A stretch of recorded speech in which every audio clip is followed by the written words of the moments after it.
Everyone says Comfrey is liquid gold for the garden, but what if I told you your Comfrey fertilizer might not be as effective as you expect? Hear me out first. The truth is, Comfrey only becomes a high-level nutrient when it's given the right environment.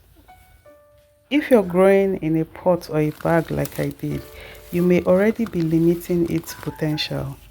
So let me show you what most people, especially home gardeners, get wrong about Comfrey. Why it may not be as powerful as it should be, and what you should be doing differently from now on. First of all, let me tell you why Comfrey is so special to gardeners and also organic farmers. This is why everyone is crazy about Comfrey. Comfrey is such a deep-rooted plant. It accumulates potassium, calcium, magnesium, and other minerals from way down in the soil. Alright, you can cut. When Comfrey root goes deep into the soil, it pulls up nutrients that other plants can't reach. Those nutrients get stored in the thick leafy growth, which is why Comfrey leaves are often called a powerhouse and a high level of natural fertilizer. When you cut the leaves, you can add them to your compost pile to supercharge decomposition, or you make a rich dark liquid fertilizer by fermenting them in water. You can also ferment Comfrey in a sugar base like brown sugar or jaggery like I have done in this video, and I'm going to show you how. Just keep watching. And the liquid fertilizer is a natural boost for tomatoes, peppers and fruiting plants, and even flowers. Another reason Comfrey is loved is because it grows back so quickly. You can cut it down several times a year and it just keeps returning stronger each time. So that means you have a constant supply of organic matter right from your garden. You have no reason to run to the store to buy any fertilizer. Let's not even forget that Comfrey has been used for centuries, not only in gardening but also in traditional medicine. So it's easy to see why Comfrey holds such a special place in the organic gardener's toolkit. It promises free, abundant and nutrient-rich fertilizer right at your fingertips. But this is where things get interesting. Despite all its hype, Comfrey doesn't always deliver the results gardeners expect. In fact, sometimes it even fails completely. If your Comfrey doesn't have the chance to send roots into the earth, it cannot accumulate those nutrients. And without accumulation, don't expect miracle from your fertilizer.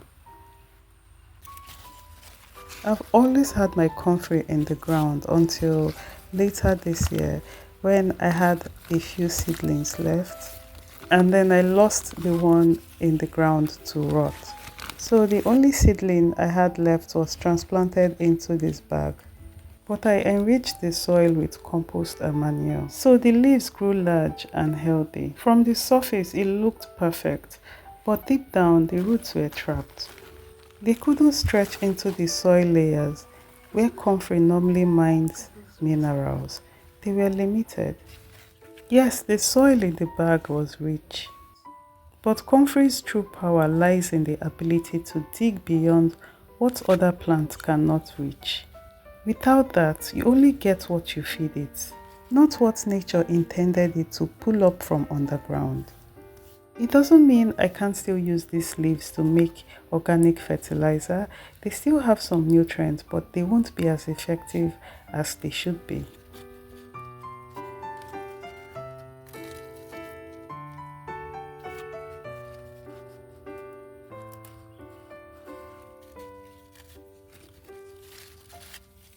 So on the 26th of August, I harvested some leaves to make a mild liquid fertilizer.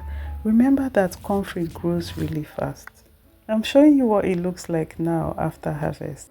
And these are the leaves, the fresh large leaves I got from the Comfrey that was planted in a small bag. I'll be making a small batch of organic liquid fertilizer with these leaves. And I'll be using jaggery. Jaggery is cooked down sugarcane liquid. If you don't have jaggery, you can use brown sugar. This is the liquid jaggery. It's nothing special, it's just melted jaggery. And that's what I'll be using for my liquid fertilizer. The work of this jaggery is to pull out all the nutrients from the comfrey. My daughter is such a sweet tooth, she couldn't get over the taste of jaggery. So after harvesting, I did not wash the leaves. There is no need to wash the leaves. I chopped it into small pieces and I mixed equal weight jaggery to comfrey.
So after mixing equal weight jaggery and comfrey together, I'm going to press it down a little and top it up with more jaggery to cover the top. And then clean the top of the jar with vinegar to prevent ants from getting into your comfrey because of the sugar. And cover with a breathable cloth.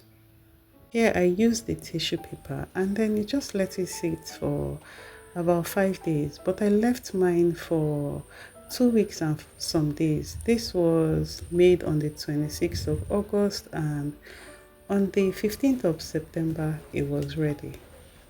It's okay if it has white mold. This is still valuable. I'll use the liquid on my celery and leafy vegetables, especially now that it is raining slightly. But I'm not expecting it to be as nutrient packed as comfrey that grew freely in the ground. The leftover chaff can be used to make vinegar, or you can just throw it in your compost bin.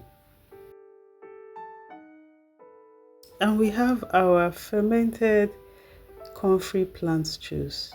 So you can use this to water your plants, but you have to dilute it first.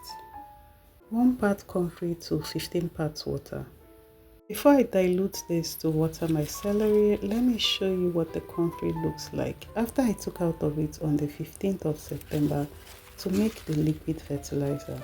Remember that comfrey grows really fast after every harvest. So right now I want to transplant my comfrey. I want to put it in the ground where it can do the real work it was designed for. This way future fertilizers will be richer, stronger and more effective. If you want to get the best out of comfrey, give it room to stretch its roots. Don't expect much from a confined comfrey.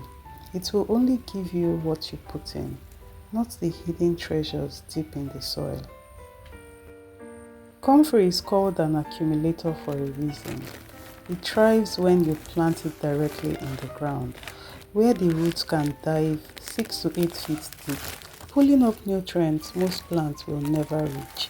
So if you confine it to a bag or pot, it simply cannot perform that role. If you have a space, plant comfrey directly in the ground for maximum benefits. But if you only have a bag or a pot, keep feeding it rich compost and manure, but no, it won't be as potent. This is why some people make comfrey fertilizer and wonder why the results are not amazing. It's not the method, it's the environment the comfrey was grown in.